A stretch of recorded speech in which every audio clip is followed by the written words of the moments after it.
Bapak Zainul M. Pulungan selaku coach dan Bapak Setio Nugroho selaku mentor. Perkenalkan, nama saya Suryani Subekti Utami, jabatan sebagai guru Bahasa Indonesia di Unit Kerja SMP Negeri 3 Kalikajar, akan memaparkan rancangan aktualisasi dengan isu yang saya angkat, yaitu kurangnya minat dan partisipasi peserta didik dalam pembelajaran bahasa Indonesia, sehingga gagasan yang terpilih yaitu peningkatan minat dan partisipasi peserta didik dalam pembelajaran bahasa Indonesia di SMP Negeri 3 Kalikajar pada masa pandemi melalui media pembelajaran YouTube.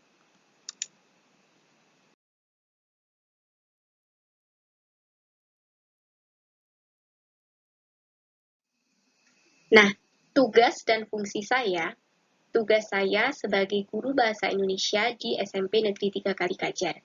Sedangkan fungsi, menurut Peraturan Pemerintah Republik Indonesia Nomor 19 Tahun 2017 tentang Guru, Pasal 52 Ayat 1, mengenai beban kerja guru, fungsi saya mencakup 5 poin berikut ini.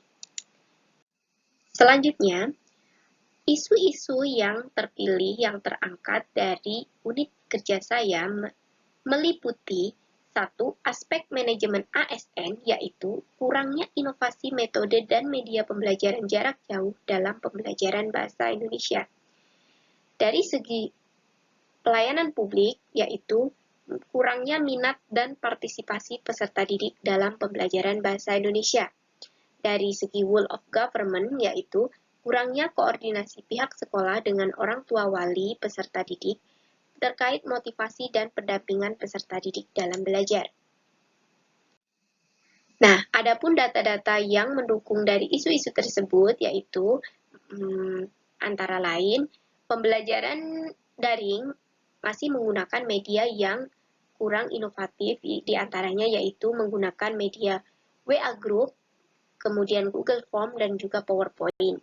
Selanjutnya, hal itu mengakibatkan kurangnya minat dan partisipasi siswa yang dibuktikan dengan presentasi kehadiran siswa yang tidak mencapai 50%, kemudian pengumpulan tugas tidak mencapai 20%, dan nilai rata-rata siswa yang tidak mencapai angka 60. Nah, untuk menentukan isu prioritas, saya menggunakan teknik APKL. Dengan berdasarkan analisis APKL dan juga koordinasi musyawarah dengan mentor, terpilihlah isu yang memenuhi syarat, yaitu kurangnya minat dan partisipasi peserta didik dalam pembelajaran bahasa Indonesia di SMP Negeri 3 Kalikajar pada masa pandemi. Nah, mengapa masih kurangnya minat dan partisipasi peserta didik dalam pembelajaran bahasa Indonesia ini? Kami analisis akar masalahnya dari segi yaitu kurangnya kreativitas dan inovasi guru dalam mengajar, dari segi material, yaitu media pembelajaran kurang menarik dan variatif, dari segi metode, yaitu metode pembelajaran masih monoton dan membosankan, dari segi milieu, yaitu kurangnya perhatian orang tua karena kesibukan bekerja, dari segi mesin, yaitu penyalahgunaan HP sebagai media pembelajaran oleh peserta didik, dan dari segi measurement, yaitu kurangnya sosialisasi mengenai standar dan pelaksanaan evaluasi pembelajaran daring. Nah, untuk dapat merumuskan gagasan kreatif, saya menggunakan gap analysis, yaitu gap antara kondisi saat ini dengan kondisi yang diharapkan, sehingga dirumuskannya gagasan kreatif, yaitu ada 3. Yang pertama, melakukan pembelajaran dengan pemanfaatan media dan metode pembelajaran yang menarik dan variatif seperti video YouTube. Yang kedua, berkoordinasi dengan orang tua secara berkala terkait perkembangan peserta didik. Dan yang ketiga, mengusulkan diadakannya pelatihan mengenai standar evaluasi dan pelaksanaan pembelajaran yang kreatif dan inovatif. Selanjutnya, untuk menentukan gagasan terpilih, saya menggunakan SMART Analysis. Kemudian terpilihlah gagasan, yaitu melakukan pembelajaran dengan pemanfaatan media dan metode pembelajaran yang menarik dan variatif seperti video YouTube, sehingga terpilihlah gagasan kreatifnya peningkatan minat dan partisipasi peserta didik dalam pembelajaran bahasa Indonesia di SMP Negeri 3 Kalikajar pada masa pandemi melalui media pembelajaran YouTube. Nah, untuk mendukung gagasan terpilih tersebut, rencana kegiatan yang akan saya lakukan yang pertama adalah menyusun rancangan pelaksanaan pembelajaran atau RPP, yang kedua membuat video pembelajaran, yang ketiga membuat lembar kerja peserta didik, yang keempat melaksanakan proses pembelajaran, yang kelima melakukan evaluasi. Nah, adapun tahap-tahap setiap kegiatan yaitu yang pertama menyusun rancangan pelaksanaan pembelajaran atau RPP meliputi 6 tahap, outputnya yaitu materi dan RPP. Kemudian kegiatan ini juga meliputi nilai-nilai dasar aneka, ya salah satunya guru memenuhi tanggung jawab mempersiapkan perangkat pembelajaran yang merupakan kewajibannya, serta memenuhi nilai peran dan kedudukan PNS. Salah satunya guru melaksanakan tugasnya secara tanggung jawab, cermat, dan disiplin. Kemudian juga memberikan kontribusi terhadap visi misi organisasi, yaitu melalui perencanaan pembelajaran yang matang, kemudian memberikan penguatan terhadap nilai organisasi, yaitu nilai integritas. Nah, selanjutnya, kegiatan yang kedua yaitu membuat video pembelajaran, meliputi 6 tahap, outputnya yaitu aplikasikan master yang telah terinstal, kemudian video pembelajaran yang telah diupload di YouTube, yang ketiga link YouTube. Kemudian, kegiatan ini mencakup nilai-nilai dasar PNS, aneka, salah satunya yaitu guru mengimplikasikan nilai cinta tanah air dengan pengembangan diri. Kemudian, juga mencakup nilai peran dan kedudukan PNS, salah satunya yaitu guru melaksanakan tugasnya dengan tanggung jawab, menerapkan prinsip kelengkapan sarana dan prasarana, kemudahan akses, dan kenyamanan. Juga memberikan kontribusi terhadap visi misi organisasi, yaitu melalui penggunaan media pembelajaran yang kreatif dan inovatif. Juga memberikan penguatan nilai organisasi, yaitu nilai kreatif, inovatif, inisiatif, dan pembelajar. Adapun kegiatan yang ketiga yaitu membuat lembar kerja peserta didik, meliputi 5 tahap, kemudian outputnya yaitu terwujudnya lembar kerja peserta didik, kemudian link lembar kerja peserta didik. Kegiatan ini memuat nilai-nilai dasar PNS aneka, salah satunya yaitu guru menjalankan tugas secara profesional dan tidak berpihak, juga meliputi nilai peran dan kedudukan PNS, salah satunya yaitu menerapkan prinsip koordinasi dengan berkonsultasi pada guru senior dalam setiap penyusunan setiap administrasi pembelajaran. Kegiatan ini juga memberikan kontribusi terhadap visi misi organisasi, yaitu melalui pengembangan potensi peserta didik yang terukur, juga memberikan penguatan nilai organisasi, yaitu pembelajar, meritokrasi, dan terlibat aktif. Nah, kegiatan yang keempat yaitu melaksanakan proses pembelajaran, outputnya yaitu terlaksananya proses pembelajaran yang dibuktikan dengan daftar presensi peserta didik, 2. Dokumentasi kegiatan pembelajaran, yang ketiga screen capture video pembelajaran.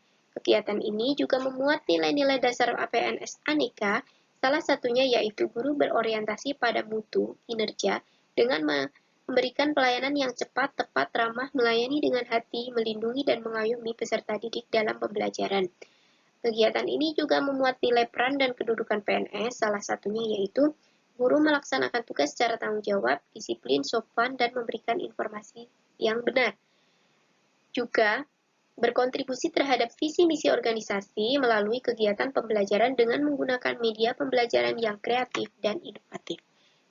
Selain itu juga memberikan penguatan terhadap nilai organisasi yaitu integritas, kreatif, inovatif, inisiatif, dan pembelajar.